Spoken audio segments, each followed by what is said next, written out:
Hello guys, तो आज हम बात करने वाले हैं कि क्या कोई पुलिस ऑफिसर आपके ऊपर हाथ उठा सकते हैं।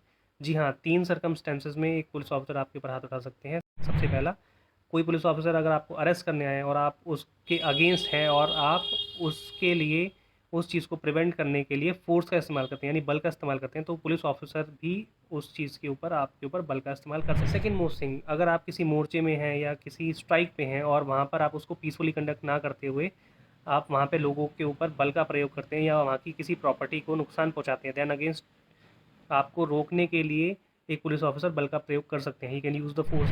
Third and most important is, अगर आप किसी पुलिस ऑफिसर पे अटैक करते हैं, उसके ऊपर क्रिमिनल फोर्स का इस्तेमाल करते हैं, then he is also authorise to use force against you. क्या एक पुलिस ऑफिसर आप पे हाथ उठा सकते हैं? सो अब हम समझेंगे कि ये फोर्स बल है क्या। सो फोर्स डिफाइन है सेक्शन 349 में, जो कहता है कि any change in motion of a substance to injury any other body और एनी अदर पर्सन। इसके अलावा सेक्शन 350 बात करता है क्रिमिनल फोर्स की। Criminal force is use of force with intent to injury without the consent of the other person. इसके अलावा तीसरी चीज़ जो है इसमें इंपॉर्टेंट है वो है असॉल्ट। असॉल्ट डिफाइन है section 351 of Indian penal code, which says any gesture or preparation with the intent to use criminal force against a person is called an assault।